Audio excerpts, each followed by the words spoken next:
बाबा मोड़ से जो जाता है आगे की तरफ। मेरे साथ मेरी टीम भी है, अनवार भाई ये यहाँ के चीफ सुपरवाइज़र हैं। हमने यहाँ पे एक टीम लगाई है, पूरा जो है गैंग लगाया है। इसके साथ ब्लेड ट्रैक्टर है, शॉवल है, एक 25 बंदों की लेबर की टीम है, बड़े डंपर हैं, लोडर हैं। यहाँ पे ड्राइव स्टार्ट की है, स्क्रैपिंग भी कर रहे हैं, गार्बेज भी लिफ्ट कर रहे हैं जो बैकलॉग पड़ा हुआ है तकरीबन 15-20 सालों का। और बहुत बड़े यहाँ पे अंबार थे कचरों के, अभी काफ़ी कम हो गए हैं। इस रोड को क्लियर होने में 2-4 दिन और लग जाएंगे, मगर हमने आधा रोड इस वक्त तक क्लियर कर लिया है।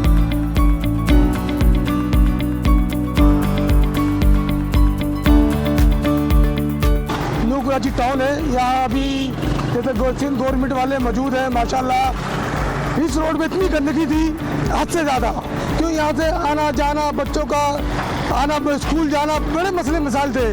हम बड़े शुक्रगुजार हैं और राजपूत बरादरी जो सिंध गवर्नमेंट के, इन्होंने इतना ज़बरदस्त इक़दाम किया, इतना अच्छा काम किया, बेहद खुशी हुई।